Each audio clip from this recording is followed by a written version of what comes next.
बच्चों, बेनी प्रसाद सिंह सोमवंशी महाविद्यालय भरोखन पट्टी प्रतापगढ़, DLED द्वितीय सेमेस्टर।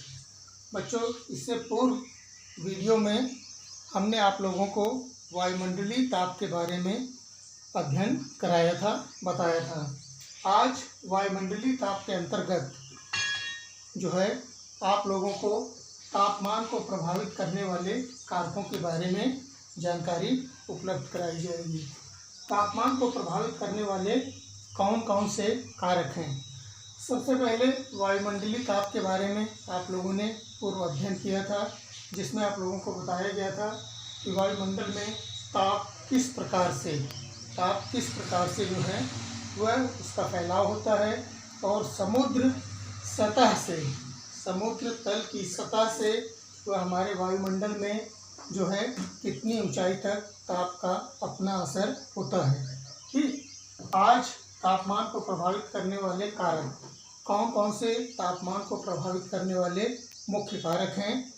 नंबर 1, पहला तापमान को प्रभावित करने वाला जो कारक है वह है आपतन कोण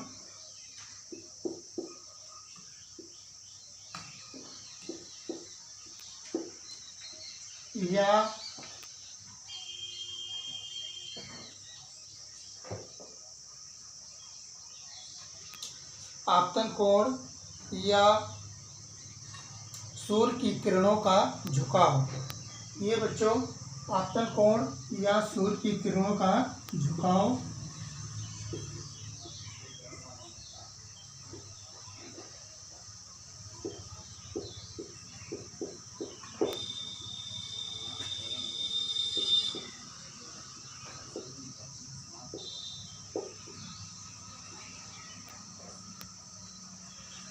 तो तापमान को प्रभावित करने वाले कारकों में मुख्य कारण जो है आपका आपतन कोण या सूर्य की किरणों का झुकाव होता है। इससे पूर्व मैंने आप लोगों को बताया भी था, पुनः आप लोग इसके बारे में थोड़ा सा और जानकारी कर लीजिए। जैसे ये बच्चों आपकी पृथ्वी, अर्थ, और ये आपका सन या सूर्य, सन या सूर्य। सूर्य से हम सभी जानते हैं, आप सभी जानते हैं कि सूर्य से जो है हमारी पृथ्वी को ऊष्मा या प्रकाश की प्राप्ति होती है। तो सूर्य का प्रकाश हमारी पृथ्वी तक यह पहुंचने में सूर्य की किरणों का झुकाव या आपतन कोण, यह जो है तापमान या वायुमंडलीय ताप को प्रभावित करता है। यह तापमान को प्रभावित करने वाले कारकों में, क्योंकि भूमध्य रेखा आप लोग जानते हैं या विषुवत रेखा जिसे कहा जाता है, 0 अंश जो है भूमध्य रेखा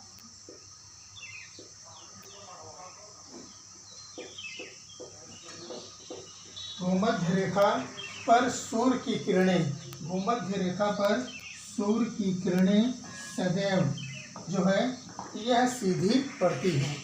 सदैव सीधी पड़ने के कारण जहाँ पर जो है सूर्य की किरणें सीधी पड़ती है, उस भूभाग को, पृथ्वी की सतह को अत्यधिक गर्म कर देती हैं। कहने का तात्पर्य कि यहाँ पर आपका तापक्रम या ताप अधिक होता है।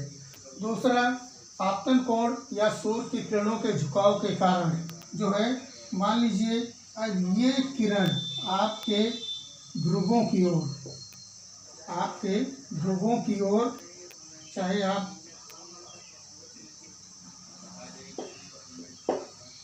ये आपका उत्तरी ध्रुव हो गया और ये आपका दक्षिणी ध्रुव,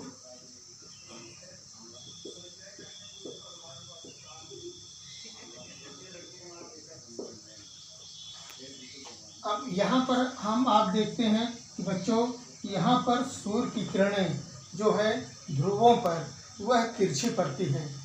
जैसे जैसे हम भूमध्य रेखा से उत्तर दिशा में या भूमध्य रेखा से दक्षिण दिशा की ओर बढ़ते हैं, वैसे वैसे हम तापमान में अंतर पाते हैं। भूमध्य रेखा पर तापमान सर्वाधिक होता है और जैसे जैसे हम दक्षिणी ध्रुव की तरफ या उत्तरी ध्रुव की तरफ बढ़ते हैं वहाँ पर जो है तापमान या तापक्रम कम होता चला जाता है, तापमान में कमी आती है,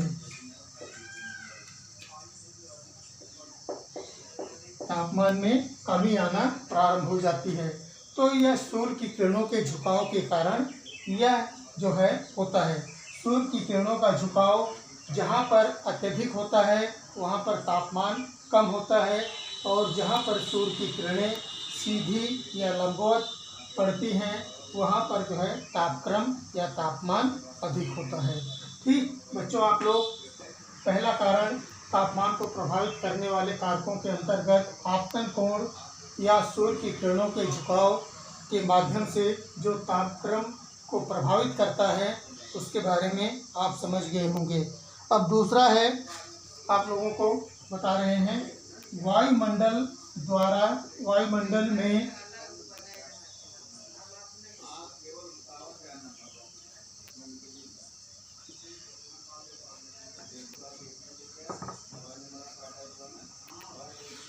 दूसरा है बच्चों वायुमंडल में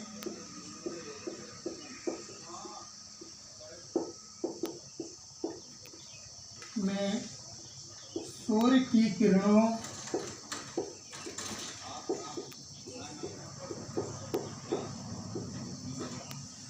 के द्वारा तय की गई दूरी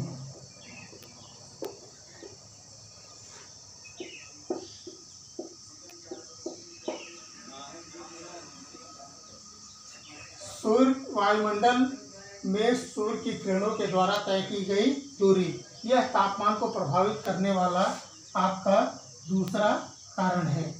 यह हमारा जो है तापमान को प्रभावित करने वाला दूसरा कारण कि वायुमंडल में सूर्य की किरणों के द्वारा तय की गई दूरी। अब जैसे अभी आप लोगों ने इस फिगर में देखा था उसी प्रकार से पुनः आप इस फिगर के माध्यम से पुनः समझ सकते हैं कि पृथ्वी और सूर्य और सूर्य की किरणें जो है सूर्य की किरणें जो इस प्रकार से हमारे पृथ्वी के धरातल या सतह पर पड़ती हैं। तो जैसा कि अभी आपने पूर्व में अध्ययन किया आपतन कोण या सूर्य की किरणों का झुकाव, ठीक उसी प्रकार अब यहाँ पर हम आप देखते हैं कि यहाँ से लेकर सूर्य से लेकर पृथ्वी के भूमध्य रेखा या 0 डिग्री अक्षांश रेखा पर जो है सूर्य की किरणों भूमध्य रेखा, यहाँ पर सूर्य की किरणों को कम दूरी, यहाँ पर यदि हम आप देखते हैं तो इसकी दूरी जो है वह प्रायः कम होती है, कम दूरी तय करनी पड़ती है। और दूसरे जहाँ पर सूर्य की किरणें तिरछा होना प्रारंभ होती है वैसे वैसे उसे वायुमंडल में अधिक दूरी तय करनी पड़ती है या सूर्य की किरणों को पृथ्वी की सतह तक ध्रुवों की ओर पहुँचने में अधिक दूरी तय करनी पड़ती है। और जैसा कि मैंने आप लोगों को बताया भी था कि हमारे पृथ्वी के चारों ओर जो हमारा वायुमंडल है, वायुमंडल का आवरण है, वह भी इस गोलाकार रूप में है, इस गोलाकार रूप में है। अब वायुमंडल की जो यह ऊंचाई है, जो मैंने समुद्र तल से 1600 मीटर की ऊंचाई आप लोगों को बताई थी, यहाँ तक जो है 1600 किलोमीटर की ऊंचाई तक जो है हमारा तापमान वह प्रभावित होता है सूर्य की किरणों के माध्यम से। अब यहाँ पर देखते हैं हम सूर्य की किरणों को पहुँचने में ध्रुवों पर अत्यधिक समय भी लगता है और अत्यधिक समय के साथ साथ वह हमारे वायुमंडल में भी अत्यधिक समय या अत्यधिक देरी से पहुँचती हैं। और जब पृथ्वी की सतह गर्म होती है। गर्म होने के पश्चात या यहाँ पर सूर्य की किरणों का परावर्तन, रिफ्लेक्शन, ये भी जो है हमारे वायुमंडल को प्रभावित करता है। सूर्य की किरणें जहाँ पर पहले भूमध्य रेखा पर पहुँचती हैं तो भूमध्य रेखा पर पृथ्वी की सतह जल्दी गर्म होती है और जल्दी गर्म होने के साथ साथ यहाँ से विभिन्न प्रकार की गैसें और जलवाष्प या धूल के कण वह भी हमारे वायुमंडल में ऊंचाई की ओर, ऊपर की ओर बढ़ना प्रारंभ हो जाते हैं। तो बहुत सी सूर्य की किरणों का अवशोषण हमारा वायुमंडल भी कर लेता है और बहुत सी किरणों का जो है परावर्तन वह भी वायुमंडल के माध्यम से हो जाता है। तो यह वायुमंडल में सूर्य की किरणों के द्वारा तय की गई दूरी का भी प्रभाव जो है तापमान को प्रभावित करता है कि वायुमंडल में जितना अधिक सूर्य की किरणें जो है वह समय लेती हैं, उसका तापक्रम उतना ही कम होकर वह पृथ्वी की सतह पर पहुंचता है। और जहां पर जैसे मैंने आप लोगों को बताया था कि ध्रुवों पर और उसके साथ साथ आपके जो है भूमध्य रेखा पर, ध्रुवों पर तापक्रम कम होता है, भूमध्य रेखा पर तापक्रम बढ़ता जाता है। ठीक बच्चों, अब आगे है नंबर 3,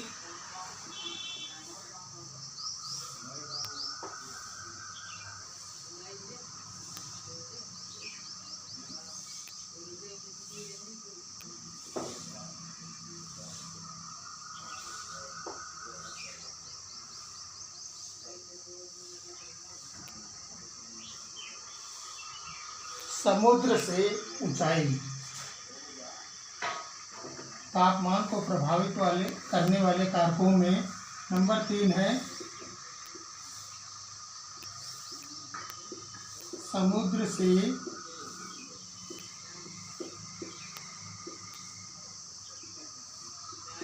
ऊंचाई या समुद्र तल से ऊंचाई।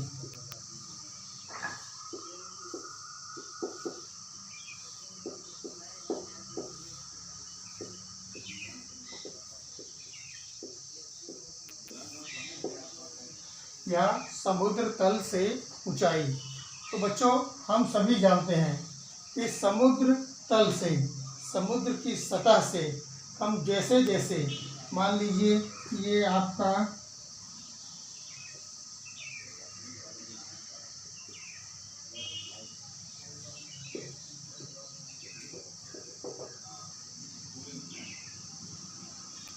ये आपका महासागरीय भाग है,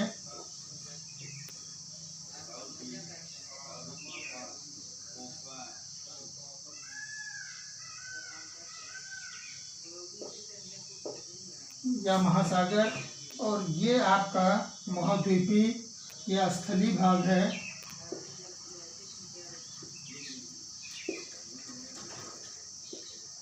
महाद्वीपीय भूभाग।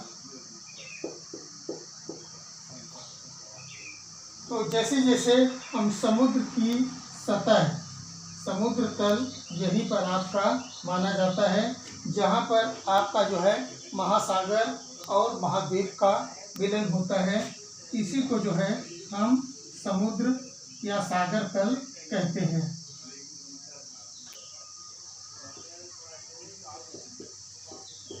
समुद्र तल।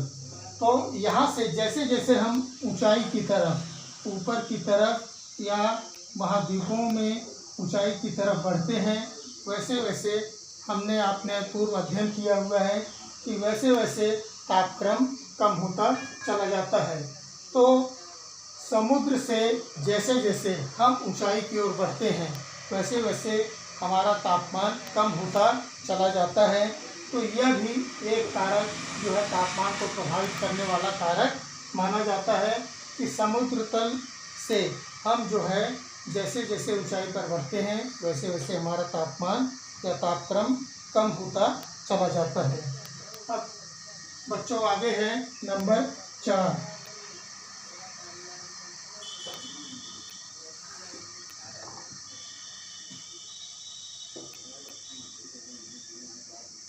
नंबर 4, दिन की अवधि।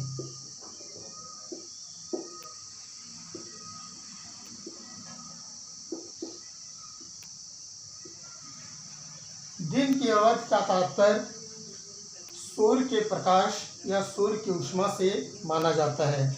बच्चों, हम सभी जानते हैं कि सूर्य उदय होने के पश्चात जैसे जैसे वह हमारी पृथ्वी पर उसका प्रकाश फैलता है,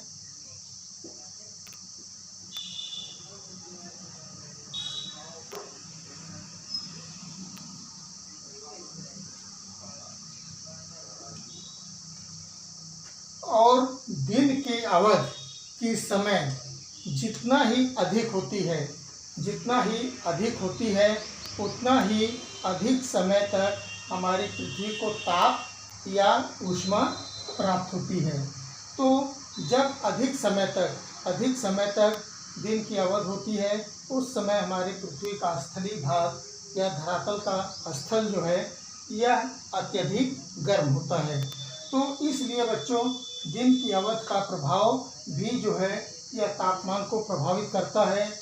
जैसे हमारे यहाँ या हमारे देश में हम सभी जानते हैं कि ग्रीष्म ऋतु में दिन की अवधि बड़ी होने के कारण जो है तापमान अधिक होता है, और इसके विपरीत शीत ऋतु में जो है दिन की अवधि कम होने के कारण तापमान कम हो जाता है।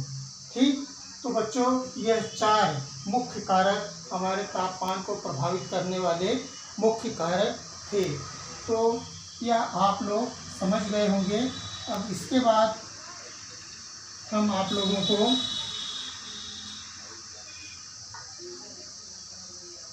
वायुमंडलीय ताप के अंतर्गत वायु दाब के बारे में अध्ययन कराएंगे। वायु दाब के बारे में जानकारी दी जाएगी।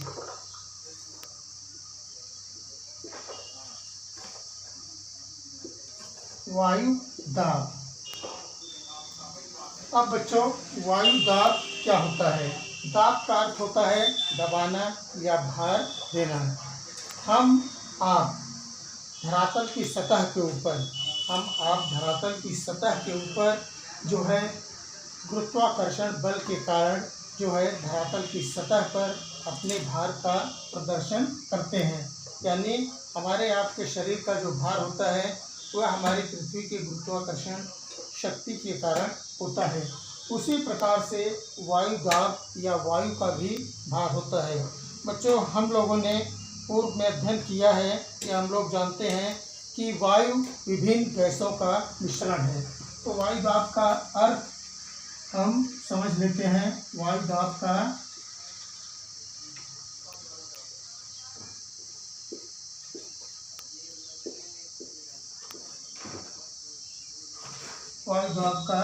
अर्थ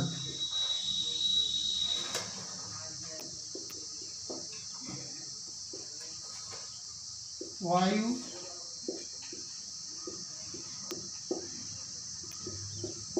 अनेक गैसों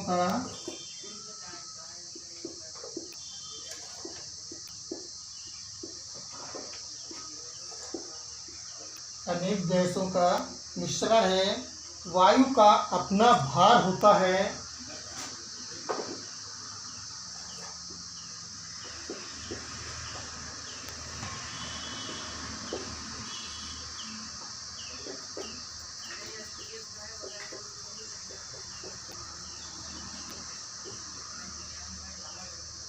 वायु अनेक गैसों का मिश्रण है। वायु का अपना भार होता है। धरातल या सागर तल पर वायु का यह भार वायु दाब कहलाता है।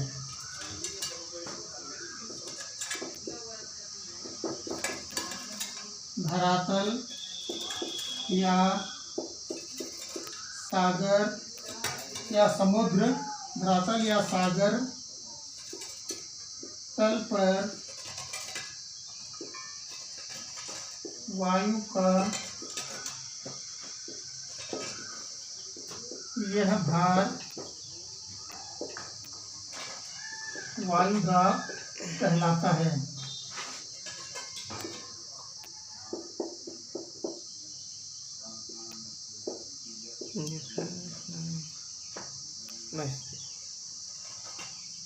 तो बच्चों ठीक है, आज आप लोग वायुदाब का अर्थ समझ गए। कल जो है इसके बारे में आप लोगों को अगले वीडियो में और जानकारी दी जाएगी। धन्यवाद।